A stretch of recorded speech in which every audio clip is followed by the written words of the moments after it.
बिस्मिल्लाहिर्रहमानिर्रहीम। Dear class 9 students, आज हम फिज़िक्स के chapter number 1 physical quantities and measurements के न्यूमेरिकल्स नंबर 1.8 और 1.10 को सॉल्व करेंगे। इससे प्रीवियस वीडियो में हमने न्यूमेरिकल नंबर 1.1, 1.3, 1.4 और 1.6 को सॉल्व किया था। अगर आपने वो वीडियो नहीं देखी तो डिस्क्रिप्शन बॉक्स में लिंक मौजूद है, आप उस वीडियो को देख सकते हैं। आज हम जो स्मार्ट सिलेबस के अकॉर्डिंग आपके न्यूमेरिकल्स बनते हैं, जो इस चैप्टर के लास्ट 2 न्यूमेरिकल्स रहते हैं 1.8 और 1.10, उनको सॉल्व करेंगे। न्यूमेरिकल नंबर 1.8 पे आते हैं। इसकी स्टेटमेंट आपके सामने है, राइट यूजिंग करेक्ट प्रीफिक्सेस। इसके टोटल आपको 3 पार्ट्स दिए हुए हैं। हमने इसमें करना सिर्फ इतना सा काम है कि आपने इनको करेक्ट प्रीफिक्सेस के फॉर्म में लिख देना है। करेक्ट प्रीफिक्सेस शायद कहना थोड़ा सा अजीब होगा, हम इसको लिख सकते हैं कि सूटेबल प्रीफिक्सेस में आप इसको लिखें, क्योंकि जो ज़्यादा सूटेबल होंगे इसके लिए हम उसको उसमें राइट कर देंगे। तो चलिए इसको स्टार्ट करते हैं। इसके पार्ट ए से हम इसको स्टार्ट करते हैं। पार्ट ए आपके सामने है 5.0 10⁻⁴ सेंटीमीटर। हमने क्या करना है, हमने इसको किसी सूटेबल प्रीफिक्स में लिखना है। अब नज़र आ रहा होगा आपको कि ऑलरेडी ये किसी एक प्रीफिक्स में लिखा हुआ है। क्यों? क्योंकि हमें पता है कि जो लेंथ होती है उसका जो सिस्टम इंटरनेशनल यूनिट है वो क्या है, मीटर है। लेकिन यहाँ पर आपको नज़र आ रहा होगा कि मीटर के साथ भी कुछ लिखा हुआ है, तो ये सेंटीमीटर लिखा हुआ है। और आपको आइडिया होगा कि सेंटी क्या है, वो एक ऑलरेडी एक प्रीफिक्स होता है। जैसा कि आपने इस टॉपिक में फिजिक्स के चैप्टर को जब किया होगा तो उसमें आपने देखा होगा पेज नंबर 10 के ऊपर प्रीफिक्सेस का एक टेबल बना हुआ था, जैसे कि आपके सामने है। इसमें देखें तो ये सेंटी लिखा हुआ है। सेंटी इटसेल्फ एक प्रीफिक्स है और इसकी वैल्यू 10 की पावर -2 होती है। इसकी वैल्यू 10 की पावर -2 होती है। लेकिन अगर हम इसको थोड़ा सा गौर से देखें इस क्वेश्चन को, तो आपको नजर आ रहा होगा ये तो ऑलरेडी प्रीफिक्स में लिखा हुआ है। दैट मीन्स कि हमें पहले इस प्रीफिक्स को ख़त्म करना पड़ेगा, क्योंकि ये भी आपने टॉपिक में पढ़ा होगा कि कंपाउंड प्रीफिक्सेस हम यूज़ नहीं कर सकते। जैसा कि आपके पेज नंबर 11 पे लिखा हुआ है, मैं आपके सामने रख देता हूँ। ये लिखा हुआ है, compound prefixes are not allowed. मतलब मैं 2 प्रीफिक्सेस को एक ही मेजरमेंट के अंदर यूज़ नहीं कर सकता। दैट मीन्स कि हमें पहले इसके जो सेंटी वाला प्रीफिक्स है उसको ख़त्म करना पड़ेगा। और अगर आप थोड़ा सा गौर से देखें तो सेंटी की वैल्यू कितनी होती है, 10 की पावर -2 है। तो इसको आपने याद रखना है। इसको हम स्टार्ट करते हैं। इसका मतलब है कि मैं 5.0 10⁻⁴ ऑलरेडी लिखा हुआ है। मैं इस सेंटी की जगह पे लिख सकता हूँ 10 की पावर -2, और बाकी का रह जाएगा हमारे पास मीटर रह जाएगा। अब हमने प्रीवियस वीडियो में भी देखा था और आपने मैथ के चैप्टर नंबर 1 में भी पढ़ा होगा कि अगर 2 नंबर्स आपस में मल्टीप्लाई हो रहे हैं और उनकी बेस जो है वो सेम है, तो हम क्या कर सकते हैं, हम उसको उनकी पावर्स को आपस में ऐड कर सकते हैं। तो हम यहाँ पर वही काम करने जा रहे हैं। तो अब ये आपके सामने नज़र आ रहा है कि एक की पावर में +4 लिखा हुआ, दूसरे की पावर में -2 लिखा हुआ, और दोनों की बेसिस 10 है। तो हम इनको ऐड कर सकते हैं, 4 + -2 मीटर। अब इसको मैं अगर सॉल्व करता हूँ तो ये आ जाएगा 10 की पावर 4 ± -2 मीटर। तो ये बन जाएगा 5.0 10⁻² मीटर। ठीक है। अब अभी तक हमने इसको प्रीफिक्सेस के फॉर्म में लिखा नहीं है, बल्कि जो प्रीफिक्स ऑलरेडी गिवन था उसको भी हमने रिमूव कर दिया इसके अंदर से, और इसकी रीज़न मैंने आपको बता दी है कि हमने इसको क्यों रिमूव किया। अब देखते हैं कि हमारे पास ये 10 की पावर 2 तो आ गया। अब देखते हैं कि पॉजिटिव साइड पे, क्योंकि 10 की पावर 2 जो है वो पॉजिटिव नंबर है, 2 यहाँ पे पॉजिटिव है, तो इसको ज़रा चेक करते हैं कि हमारे जो पॉजिटिव साइड के प्रीफिक्सेस थे उसमें से चेक करते हैं कि हमारे अब काम का कौन सा होगा। 10 की पावर 2 के नियरेस्ट कौन सा बन रहा है। तो ये 10 की पावर 3 है, ये 10 की पावर 6 लिखा हुआ है। इसका मतलब है कि हमारे पास 10 की पावर 2 तो ऑलरेडी है, तो हमारे लिए ज़्यादा सूटेबल ये है कि हम इसको 10 की पावर 3 में कन्वर्ट कर लें, जो कि बेसिकली किलो प्रीफिक्स बनता है। तो हम यही करने जाएंगे। इसको देखते हैं कि इसको हम कैसे करते हैं। सो अगर मैंने यहाँ पर जो 10 की पावर 2 लिखा हुआ है इसको मैंने 10 की पावर 3 बनाना है, तो मैं क्या करूँगा, मैं इसमें 1 ऐड करूँगा। ठीक है। सो सिंपल सी चीज़ है, मैं यहाँ पे 10 की पावर 2 ऑलरेडी लिखा हुआ है, मैं यहाँ पे 10 की पावर 1 से भी मल्टीप्लाई करता हूँ, 10 की पावर -1 से भी मल्टीप्लाई करता हूँ। सो अब क्या होगा, 5.0 10⁻⁻1 यहाँ पर ले आते हैं, और बाकी ये जो 2 रह गए हैं 10 की पावर 2 और 10 की पावर 1, इसको हम इकट्ठा लिख लेते हैं। इससे क्या होगा, इसे भी चेक कर लेते हैं जी। 5.0 मल्टीप्लाई बाय 10 की पावर -1। अगेन दोनों की बेसिस सेम है तो पावर्स क्या हो जाएंगी, ऐड हो जाएंगी, तो 2 + 1 मीटर आ जाएगा। और यहाँ पर ये तो चलें समझ आ रही है कि 10 की पावर 3 बन के वो किलो में कन्वर्ट हो जाएगा, लेकिन इसका हम क्या करेंगे, ये मैंने आपको लास्ट वीडियो में बताया था कि अगर कोई नंबर ऑलरेडी आपका साइंटिफिक नोटेशन में लिखा हुआ है तो आप जस्ट 10 की पावर में चेक करेंगे कि क्या पॉजिटिव उसकी पावर है या नेगेटिव है। अगर पॉजिटिव पावर है तो हम डेसिमल को राइट साइड पे मूव करवाएंगे, अगर नेगेटिव पावर है तो हम डेसिमल को लेफ्ट साइड पे मूव करवाएंगे। कितना मूव करवाएंगे, जितनी पावर लिखी हुई है। तो जैसे मुझे यहाँ पे नजर आ रहा है ये नेगेटिव नंबर है, तो नेगेटिव के केस में हम क्या करेंगे, इसको लेफ्ट साइड पे मूव करवाएंगे। सो कितने डिजिट मूव करवाना है, 1 डिजिट। डेसिमल ऑलरेडी यहाँ पे है तो उसको मैं जस्ट 5 से पीछे लिख लेता हूँ, तो ये आ जाएगा 0.5। 10 की पावर 2 और 1 कितना हो गया, 3 मीटर। पॉइंट के पहले हम 0 लगा सकते हैं तो हमने लगा लिया। So again 0.5। अब ये 10 की पावर जो 3 है इसको मैं किलो लिख सकता हूँ, क्योंकि अभी हमने थोड़ी देर पहले देखा कि वो किलो का प्रीफिक्स होता है। तो ये हमारा जो आंसर आ गया, जो हमारे पार्ट ए का, वो आ गया 0.5 किलोमीटर। ठीक है, अब नेक्स्ट पार्ट पर मूव करते हैं। नेक्स्ट पार्ट है हमारे पास, इसका पार्ट नंबर बी, और वो लिखा हुआ है 580 मल्टीप्लाई बाय 10 की पावर 2 ग्राम। बिल्कुल ऐसे ही जैसे हमने जो अभी प्रीवियसली एक इसका पॉइंट किया है, पॉइंट नंबर ए, बिल्कुल सेम वही सिनेरियो बन रहा है हमारे पास कि यहाँ पे हमारे पास ऑलरेडी 10 की पावर 2 लिखा हुआ है। तो इसके लिए सबसे ईजिएस्ट मेथड हमारे पास ये है, सबसे ईजिएस्ट अप्रोच हमारे पास ये होगी कि हम इसको 10 की पावर 3 बना लें, जो कि किलो का प्रीफिक्स बनता है। तो हम वही काम इसके साथ भी करेंगे। सो किलो बनाने के लिए मैं क्या करूँगा, मुझे इसमें 1 ऐड करना पड़ेगा, तो मैं 10 की पावर 1 मल्टीप्लाई कर देता हूँ और 10 की पावर -1 भी करूँगा, क्योंकि आपको पता होगा कि हम अपनी मर्जी से कुछ भी नहीं कर सकते। जो चीज़ हमें, अगर हम मल्टीप्लाई कर रहे हैं 10 की पावर 1 के साथ, तो हमें 10 की पावर -1 के साथ भी इसको लाजमी तौर पे मल्टीप्लाई करना पड़ेगा, ताकि बेसिस सेम है। पावर्स 1 + 1 1 - 1 0 हो जाएगा, तो 10 की पावर 0 1 हो जाता है, तो इसकी वजह से इस पर कोई फ़र्क नहीं पड़ेगा। सो अगेन ये हमारे पास आ गया 580। 10 की पावर -1 मैंने इसके साथ लिख लिया, और ये जो +2 वाला और ये +1 वाला है इसको कंबाइन कर लेते हैं, इकट्ठा लिख लेते हैं। सो अब क्या होगा, अब 580 मल्टीप्लाई बाय 10 की पावर -1, और यहाँ पर दो नंबर्स आपस में मल्टीप्लाई हो रहे हैं, दोनों की बेसिस सेम है, इसकी भी 10 है इसकी भी 10 है, तो पावर्स ने क्या होना है, आपस में ऐड होना है। तो हम उनको ऐड कर देते हैं, और ये मुझे बता रहा है 580, अगर मैं लिखता हूँ 10 की पावर -1 बता रही है कि हमने इसको 1 डिजिट मूव करवाना है, किसको, डेसिमल को। किधर मूव करवाना है, ये हमें साइन बताता है। नेगेटिव साइन क्या बता रहा है कि हमने इसको लेफ्ट साइड की तरफ यानी पीछे की तरफ लेके आना है, तो हम इसको कितने डिजिट पीछे लेके आएंगे, 1 डिजिट। लेकिन यहाँ पे मुझे कहीं पे डेसिमल नज़र नहीं आ रहा, और डेफिनेटली हमें पता है कि जब डेसिमल नहीं होता तो वो कहाँ पे होगा, वो आपकी मेजरमेंट के एंड पे होता है। तो इसका मतलब डेसिमल ऑलरेडी यहाँ पर है, तो इसको मैं 1 डिजिट पीछे यहाँ पर मूव करवा दूंगा, और बाकी ये 10 की पावर 3 ग्राम।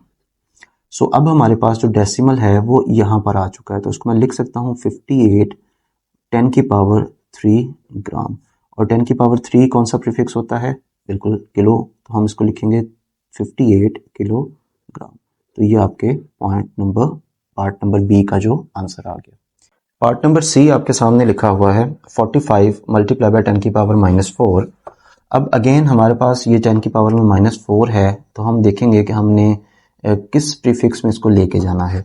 तो अगर आप दोबारा से उस टेबल पे आएँ, जो प्रीफिक्सेस वाला टेबल था, पेज नंबर 10 के ऊपर 1.4 टेबल है आपका, उसको अगर आप देखें तो नेगेटिव साइड पे हमारे पास 10 की पावर -4 है, तो -4 के नियरेस्ट कौन सा प्रीफिक्स बनेगा, 10 की पावर -6 वाला भी है और -3 वाला भी है।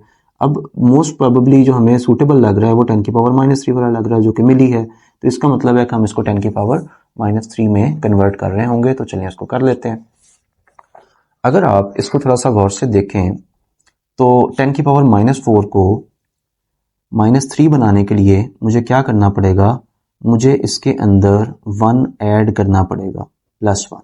डेफिनेटली मैं सिर्फ +1 खुद अपनी मर्जी से तो नहीं लिख सकता, मुझे 10 की पावर -1 भी करना होगा, तो कर लेते हैं।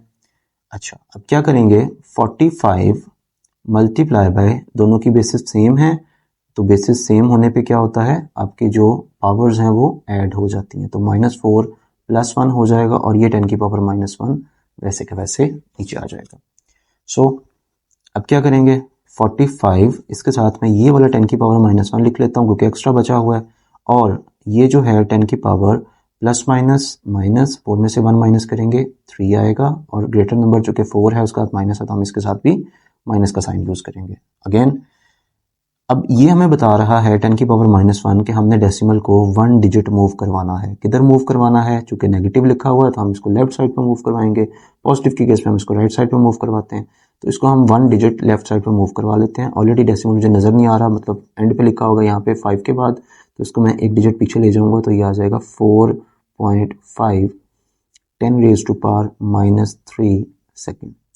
अब हमें पता है कि 10 की पावर -3 कौन सा प्रीफिक्स होता है जी? मिली होता है, तो मैं इसका आंसर लिख दूंगा 4.5 मिली सेकेंड। तो आपकी जो सी पार्ट का आंसर आया वो आया 4.5 मिली सेकेंड। नेक्स्ट मूव करते हैं आपके न्यूमेरिकल नंबर 1.10 पे, यानी 1.10 पे, जो मेरे ख्याल से आपका एक इम्पॉर्टेंट न्यूमेरिकल है पेपर के पॉइंट ऑफ व्यू से भी। तो ज़रा इसको देखते हैं कि इसको हम कैसे सॉल्व कर सकते हैं। न्यूमेरिकल नंबर 1.10 की स्टेटमेंट आपके सामने लिखी हुई है, इसको ज़रा देखते हैं। Express the density of mercury given as 13.6 gram per cubic centimetre into kilogram per cubic metre. हमने इसमें करना सिर्फ इतना सा काम है कि हमें डेंसिटी ऑलरेडी मर्करी की दी हुई है which is 13.6 gram per cubic centimetre. हमने उसके जस्ट यूनिट्स को चेंज करना है, ग्राम की जगह पे किलोग्राम लिख देना है और सेंटीमीटर की जगह पे हमें मीटर क्यूब चाहिए। तो ये देखने में जितना सिंपल लग रहा है उतना है नहीं, इसको ज़रा सॉल्व करते हैं और ये एग्जाम के लिए डेफिनेटली इंपॉर्टेंट है। मेरे ख्याल से ये शायद पेपर में भी आ सकता है। डेंसिटी का सिंबल आपको पता है कि रो होता है, तो हमने उस सिंबल को मेंशन कर दिया और वैल्यू हमारे पास गिवन है 13.6 ग्राम पर क्यूबिक सेंटीमीटर। ठीक है, अब हमारा काम बहुत सिंपल सा है। हमने सिर्फ इसमें ये करना है कि हमने जो हमारे पास ग्राम है उसकी जगह पे हमें किलोग्राम चाहिए, और जो हमारे पास सेंटीमीटर है उसकी जगह पे हमें मीटर का क्यूब चाहिए। तो उसके लिए आप दोबारा से अगर थोड़ा सा रिवाइज करें अपने उस टेबल को, टेबल नंबर 1.4 को, जिसकी हमें इस तमाम न्यूमेरिकल्स के अंदर काफ़ी ज़रूरत पड़ी है, तो आप उसको अगर देखें तो आपके पास जो किलो का प्रीफिक्स होता है, क्योंकि हमने इसको किलोग्राम में कन्वर्ट करना है, तो जो किलो का प्रीफिक्स होता है वो होता है 10 की पावर 3, और जो सेंटी का प्रीफिक्स होता है उसकी वैल्यू होती है 10 की पावर -2। तो इनको आपने दिमाग में रखना है, माइंड में रखना है, और इसी को हम यूज़ करेंगे और हमारा ये न्यूमेरिकल इंशाल्लाह सॉल्व हो जाएगा। तो इसको स्टार्ट करते हैं। मुझे ग्राम की जगह पे क्या चाहिए? किलोग्राम। तो मैं क्या लिखूंगा? मुझे पता है कि अगर मैं 10 की पावर 3 लिख देता हूं तो वो किलोग्राम बन जाएगा। ठीक है, लेकिन मैं अपनी मर्जी से 10 की पावर 3 तो नहीं लिख सकता, डेफिनेटली मुझे साथ क्या करना पड़ेगा? 10 की पावर -3 भी लिखना पड़ेगा, ताकि ओवरऑल इसके ऊपर कोई इफेक्ट ना हो, कोई चेंज ना आए। इसी तरह से अब मेरे पास सेंटीमीटर का क्यूब लिखा हुआ है, तो मुझे सेम काम करना पड़ेगा। ऐसा करते हैं, इसको पहले नीचे ले जाते हैं। ये सेंटीमीटर की पावर में आपको -3 नज़र आ रहा है ना, हम इसको नीचे ले जाते हैं डिनोमिनेटर में, तो ये बन जाएगा सेंटीमीटर की पावर +3 बन जाएगी। क्योंकि आपने पढ़ा हुआ है कि अगर हम डिनोमिनेटर को न्यूमरेटर में लेके जाएं या न्यूमरेटर को डिनोमिनेटर में लेके जाएं तो हमेशा उसकी पावर का साइन क्या होता है? चेंज हो जाता है। पहले अगर प्लस होगा तो बाद में माइनस हो जाएगा, अगर पहले माइनस है तो नीचे जाके वो प्लस का हो जाएगा। अब इसको सॉल्व करते हैं। 13.6 यहाँ पर 10 की पावर 3 तो बन गया किलो, क्योंकि हमने भी थोड़ी देर पहले देखा है कि वो तो किलो का प्रीफिक्स होता है। तो ये हमारा एक काम तो हो गया कि हमने इसको किलो में कन्वर्ट कर लिया। लेकिन मसला ये है कि यहाँ पे 10 की पावर -3 भी आ रहा है, तो कोई बात नहीं, इसको बाद में सॉल्व कर लेंगे। सेम इसी तरह से सेंटी का जो हमने प्रीफिक्स पढ़ा था उसकी वैल्यू थी 10 की पावर -2। हमने सेंटी की जगह पर सिंपल लिखते हैं 10 की पावर -2, और साथ बाकी बच गया मीटर, ऊपर क्यूब है तो हम इसके ऊपर भी क्यूब लिख देते हैं। ठीक है, सो ये बन गया 13.6 10 की पावर -3 किलोग्राम डिवाइडेड बाय 10 की पावर -2 का भी क्यूब है ये वाला, और इसी तरह से मीटर का भी क्यूब है, तो हम इनको सेपरेट कर लेते हैं। उसके बाद क्या करेंगे, हम इसको देखते हैं, हम इसको लिख लेते हैं 10 की पावर -3 किलोग्राम डिवाइडेड बाय 10 की पावर -2 और उसकी पावर में 3 लिखा हुआ था। हमें पता है अगर एक बेस के ऊपर दो पावर्स हो तो पावर्स आपस में मल्टीप्लाई हो जाती हैं, अपने मैथ में पढ़ा होगा। तो 3 को मैं -2 से मल्टीप्लाई करूंगा तो 3 2 6, जो कि माइनस है तो ये -6 आ जाएगा, और बाकी बन गया मीटर क्यूब। इसका मतलब है इसमें हम अपने पर्पज़ में कामयाब तो हो गए हैं कि हमें ग्राम की जगह पे किलोग्राम आ गया और सेंटीमीटर की जगह पे मीटर आ गया है। तो इसको जो बाकी 10 की पावर्स एक्स्ट्रा आ रही हैं उसको सॉल्व कर लेते हैं। कैसे सॉल्व होगा? 10 की पावर -3 ऑलरेडी ऊपर लिखा हुआ है, उसको रहने देते हैं।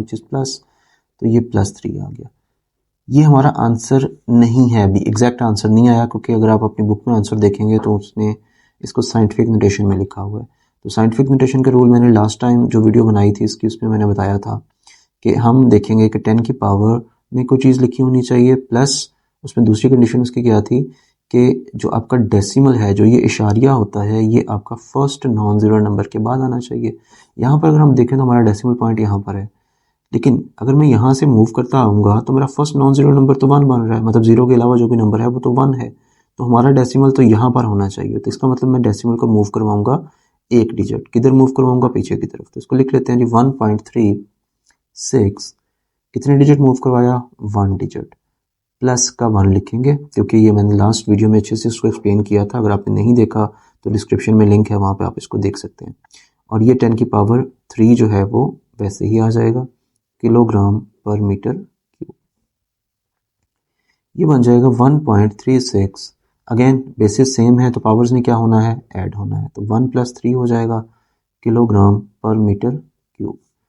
तो ये आंसर आपके पास आ जाएगा 1.36, 10 की पावर 3 और 1 कितना होता है, 4 किलोग्राम पर मीटर क्यूब। तो ये आपका न्यूमेरिकल नंबर 1.10 का आंसर आ गया।